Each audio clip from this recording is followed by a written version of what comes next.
Song ಬರ್ತಿದ್ದೀನಿ ಕೇಳು. ಮತ್ತೆ ಶುರುವಾಗಿದೆ IPL ಫೀವರ್. ನಮ್ಮ RCB ತಂಡಕ್ಕೆ ಜೈ ಅನ್ನೋ ಜ್ವರ. ಕೈಯಲ್ಲಿ ಫ್ಲಾಗ್ ಹಿಡಿದು ಸ್ಟೇಡಿಯಂಗೆ ಹೋಗೋಣ. ಬ್ಯಾಂಡ್ ಬಾಜ ತಗೊಂಡು ಎಂಟ್ರಿ ಕೊಡೋಣ. ಬೌಂಡರಿ ಸಿಕ್ಸರ್ ಮಳೆಯನ್ನೇ ನೋಡೋಣ. ಗೆಲ್ಲೋ ತನಕ ನಾವೆಲ್ಲರೂ ಕಾಯೋಣ. ಈ ಸಲ ಕಪ್ ನಮ್ದೇ ಅಂತ ಸಾರೋಣ. RCB ಈ ಸಲ ಕಪ್ ನಮ್ದೇ. ಲಾಯಲ್ ಆಗಿರೋದು ಆದ್ರೆ ರಿಯಲ್ ಆಗಿ ಲಾಯಲ್ ಆಗಿರೋದಂದ್ರೆ CSK ಫ್ಯಾನ್ಸ್. ಯಾಕಂದ್ರೆ ನೀವು CSK ಫ್ಯಾನ್ಸ್ ಅವ್ರ ಹತ್ರ ಹೋಗ್ಬಿಟ್ಟು ನೀನ್ ಏನ್ ಬಿಟ್ಟಿರೋಣ ಅಂತ ಅಂದ್ರೆ ಅವರು ಬೇಜಾರ್ ಪಡ್ಕೊಳ್ಳಲ್ಲ. ಫಾರ್ ರೀಸನ್ ಅಂತಾರೆ. ಲಾಸ್ಟ್ ಟೈಮ್ RCB ಹೊಸ ಅಧ್ಯಾಯ ಅಂತಿದ್ರಿ. ಈ ಸಲ ಕಪ್ ನಮ್ದೆ. ಪ್ರತಿ ಸಲ ಅದೇ ಹೇಳ್ತೀರಾ. ಈ ಸಲ ಡಿಫ್ರೆಂಟ್ ಆಗಿ ಹೇಳಿ ಬೈ. ಮಗ ಅಂತ ನಪ್ಪೋಗ್ ತಂದೆ. ಈ ಸಲ ಕಪ್ ನಮ್ದೆ. ಇನ್ನು ಡಿಫ್ರೆಂಟ್ ಆಗಿ ಹೇಳಿ ಬೈ. ಅದನ್ನ ಬಿಟ್ಟಾಕು ನನ್ ಬೆಂಗಳೂರಲ್ಲಿ ಹಬ್ಬ ಐತಲ್ಲ 1-8 ಮೊನ್ನೆ ಹೋಗಿದ್ದೆ. ಹೋಗ್ಬಿಟ್ಟು ಊಟ ಮಾಡ್ಕೊಂಡ್ ಬಂದೆ. ಈ ಸಲ ಕಪ್ ನಮ್ದೆ.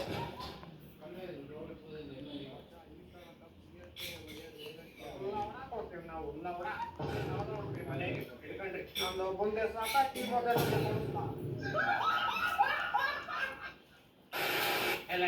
ಹಲೋ ಎಲ್ಲಿಂದ ಮಾತಾಡ್ತಿದ್ದೀರಾ? ನಾನು ಚೆನ್ನೈಯಿಂದ ಮಾತಾಡ್ತಿದ್ದೀನಿ. ಯಾಕೆ ನಿಮ್ ಕೈಯಲ್ಲಿ ಏನಿದೆ ಇವಾಗ? ನಿಮ್ ಕೈಯಲ್ಲಿ ಇವಾಗ ಬ್ಯಾಟ್ ಇದೆ, ಕ್ರಿಕೆಟ್ ಬ್ಯಾಟ್. ಅದೇನು ಚಿಕ್ಕ ಹಾಕಬೇಡಿ. ಮಗನೇ ಅಲ್ಲ, ಎಲ್ಲರೂ ಸರಿಯಾಗಿ hello hello hello hello hello sir, ಯಾರ ಚಿಕ್ಕ ಹುಡುಗನ್ ಫೋನ್ ಬಂದಿದ್ದು ಸರ್. ಅವಾಗಲೇ ಹೋಗ್ಬಿಟ್ಟು ಬ್ಯಾಟ್ ಕಿತ್ಕೊಂಡು ಹೇಳಿ ಅಂತವನೇ. ಇಷ್ಟೊತ್ತಾಯ್ತು ಫೋನ್ ಬಂದು. ಆಯ್ತು ಸರ್, ಒಂದು 10-15 ನಿಮಿಷ ಆಯ್ತು ಸರ್. ಸರ್ ಏನ್ ಸರ್ ನೀವು ಒಳ್ಳೆ ಚಿಕ್ಕ ಹುಡುಗನ್ ಮಾತುಗಳು ಕೇಳ್ಕೊಂಡು ಸರಿ ಸರ್. ಆ ಬ್ಯಾಟ್ ನ ಫಸ್ಟ್ ತಿಕ್ಕಿಂದ ಆಚೆಗೆ ಇದೆಯಾ ಲೇ, ನೀನ್ ಮತ್ತೆ ತಿಕ್ಕ ಔಷಧ ಫೋನ್ ಮಾಡಿದ್ಯಾ ಅಂತ ಗೊತ್ತು. ನಮ್ಮ ಹತ್ರ 5 ಕಪ್ ಐತೆ, ಅಮ್ಮಿಕೊಂಡು ಹೋಗು. ಲೇ ಕ್ಯಾಡ್ಬರೀಸ್ ಕೇಳಿಸ್ಕೊ.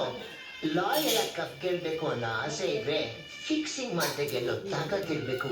ಫಿಕ್ಸಿಂಗ್ ಮಾಡ್ಕೊಂಡು ಗೆದ್ಮೇಲೆ ಕಪ್ ಎಷ್ಟಿದೆ ಅಂತ ಲೆಕ್ಕ ಹಾಕ್ಬಾರ್ದು ಮರಿ. ಅಡಿಕೆಗೆ ಹೋದ್ಮಾನ ಆನೆ ಕೊಟ್ರು ಬರಲ್ಲ. ಫಿಕ್ಸಿಂಗ್ ಮಾಡ್ಕೊಂಡು ಹೋದ್ಮಾನ 5 ಕಪ್ ಇದ್ರು ಬರಲ್ಲ. ಲೇ ಕ್ಯಾಡ್ಬರೀಸ್ ತಿಕ್ಕ ಮುಚ್ಕೊಂಡು ಹೋಗಲ್ಲೇ. ಡಿಗ್ರಿ ಆಯ್ತು, ಕೆಲಸ ಸಿಕ್ತಿಲ್ಲ ಅಂತಲ್ಲ. ಒಂದ್ ಕೆಲಸ ಮಾಡ್ತೀಯಾ? ಎಷ್ಟು ಸಂಬಳ? ದಿನಕ್ಕೆ 1000 ರೂಪಾಯಿ. ದಿನಕ್ಕೆ 1000 ರೂಪಾಯಿ? ಏನ್ ಕೆಲಸ ಹೇಳೋ ಮಚ್ಚ, ನಾಳೆನೆ ಜಾಯ್ನ್ ಆಗ್ಬಿಡ್ತೀನಿ.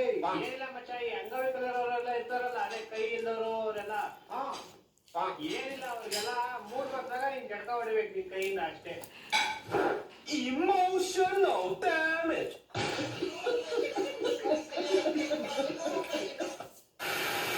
ಮಚ್ಚ, ಈ IPL ಬೇರೆ ಬಂದಲ್ಲ, ಯಾವ ಟೀಮ್ಗೂ ಸಪೋರ್ಟ್ ಮಾಡ್ತೀವಿ ಈ ಸಲ?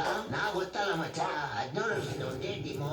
ಆಲ್ವೇಸ್ CSK ಮಚ್ಚ. ಅಯ್ಯೋ ಗೋಳಿ ಮಗನೇ, ನಿಮ್ ಟೀಮ್ ಹೊಡಿರೋದು 15 ವರ್ಷ, 2 ವರ್ಷ ಬ್ಯಾನ್ ಹಾಕೋರೆ ನಾಸ್ತಿ ಹೇಳ್ತೀರ. ಗ್ಯಾಪ್ ಇಟ್ಬಿಟ್ಟು ಹೆವಿ ಕಷ್ಟ ವೇಟ್ ಮಾಡೋದು. ಅವನಿದ್ದು 4 ದಿನ ಗ್ಯಾಪ್ ಆದ್ರೂ ಪರವಾಗಿಲ್ಲ ಗುರು. ನಮ್ಗೊಂದ್ಸತಿ 2 ವರ್ಷ ಗ್ಯಾಪ್ ಇಟ್ಬಿಟ್ಟಿದ್ರು ಅಂತ.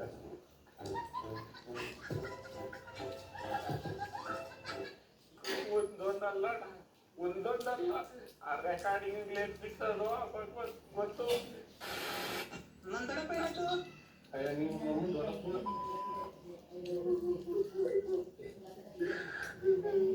ಬಿಡು. ಅಯ್ಯೋ ಬಿಡಕ್ಕ, ಇನ್ನೇನ್ ಮಾಡೋದು? ನಾನು RCB ಅಂತ ಗೊತ್ತಾದ ತಕ್ಷಣ 70 ವಿಡಿಯೋ ಕಳಿಸಿದ್ಯಲ್ಲೋ. ನಾನು CSK ಅಂತ ತಿಳ್ಕೊಂಡು 700 ವಿಡಿಯೋ ಕಳಿಸಿದ್ದೆ ಅಲ್ಲ, ಅದಕ್ಕೆ ಲೆಕ್ಕಿಲ್ವಾ?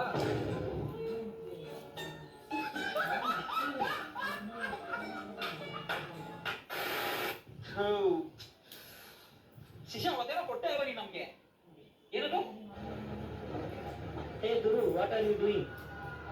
I'm putting the tissues. I think tomorrow RCB fans after losing the match they are required to wipe their tears. So that is ಆಮ ರಾಜ, ಉಂಗ ಪಾರ್ಪ ರಾಜ, ಇದು ನಿನ್ ಗಂಡ ನಡೀತಿರುವಂತಹ ನೀರು ವರ್ಷಕ್ಕೆ ಟಿಶ್ಯೂ ಪೇಪರು, ಇದು ನಿನ್ ಬರ್ತಿರುವಂತಹ ನೀರು ಬೇರೆ ನಿಲ್ಸಕ್ಕೆ ಡೈಪರ್. ಎರಡು ಎತ್ಕೊಂಡು ಕೂತು ಕೂಡ ಎಕ್ಸ್ಪ್ರೆಸ್ ಹತ್ಕೊಂಡು ಓಡ್ತಾ ನಿಂತಿರ್ತಂಗೆ RCB ಅಭಿಮಾನಿಗಳನ್ನ ಅಳಿಸ್ತಾನಂತೆ. ಅದನ್ನ ವರ್ಷಕ್ಕೆ ಟಿಶ್ಯೂ ಪೇಪರ್ ಬೇರೆ ಇಡ್ತಾನೆ ಸೀಟ್ ಮೇಲೆ.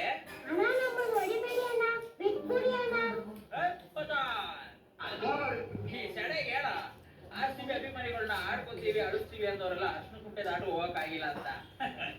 ಫಸ್ಟ್ ನೀನು ರೈಟ್ ಟೈಮಿಂಗ್ಸ್ ನೋಡ್ಕೊಂಡು ಓಡಿಸ್ತಾ ಇನ್ನೊಬ್ಬ ಸೀಡ್ಲೆಸ್ ಮಾತಾಡ್ಸ್ಕೊಂಡ್ ಬರ್ತೀನಿ.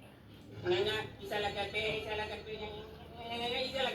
Nada boleh ya. Kau mana? Nanya isalah kape. ಅವರ ಸತಿ ಹೇಳಿದೆ ಎಣ್ಣೆ ಹೋಗ್ಬಿಟ್ಟು ಸ್ಟೇಡಿಯಂ ಹೋಗ್ಬೇಡ ಅಂತ ಎಣ್ಣೆ ಬಿಟ್ಟಿಗೆ ನೋಡ್ಕೊಂಡ್ಬಿಡ್ತಾನೆ. ಕೇಳಿಸ್ಕೊ, ನೆನ್ನೆ ಗೆದ್ದಿರೋ ಮ್ಯಾಚ್ಗೆ ಇನ್ನೂ ಸೆಲೆಬ್ರೇಟ್ ಮಾಡ್ತಾ ಇದ್ದೀವಿ. That's RCB. ಕೆಪ್ಪದ್ರು ನಾ ಬಡಿ ಹೇಳ್ಕೊಂಡೆ. ನೀನು ಫಸ್ಟ್ ಆಫ್ ಆಲ್ ಚೆಲುವಿನ ಚಿತ್ತಾರ ಫಿಲಮ್ನು ಕ್ರಿಕೆಟ್ಗೂ ಡಿಫ್ರೆನ್ಸ್ ತಗೋ. 2007-8 ನೋಡಿ ಚೆಲುವಿನ ಚಿತ್ತಾರ ಫಿಲಮ್ ಹ್ಯಾಂಗ್ ಓವರಲ್ಲಿ ಅವನು ಲವರ್ ಬಿಟ್ಟು ಹೋದ್ರು ಅಂತ ಬಿಡುತ್ತೆ ಅಂತ ಮಾದೇ ಸುತ್ತಾರ ಆಡ್ತಾನೆ. 2026 RCB versus CSK match April 5ನೇ ತಾರೀಕಿಗೆ ಇಟ್ಟಾರ. ಯಾವ ಗೊತ್ತೇನ? BCCI ಆದವರು ಡೈರೆಕ್ಟ್ ಆಗಿ ಹೇಳತ್ತಾರ, ಒಂದು ಟೀಮ್ ಒಂದ್ಸಲ 5 ಲಕ್ಷ ಮಾಡ್ಕೊಂಡಿದ್ರ ಅಂತ. ಆಕ್ಚುಲಿ ಚೆನ್ನಾಗಿರುತ್ತೆ.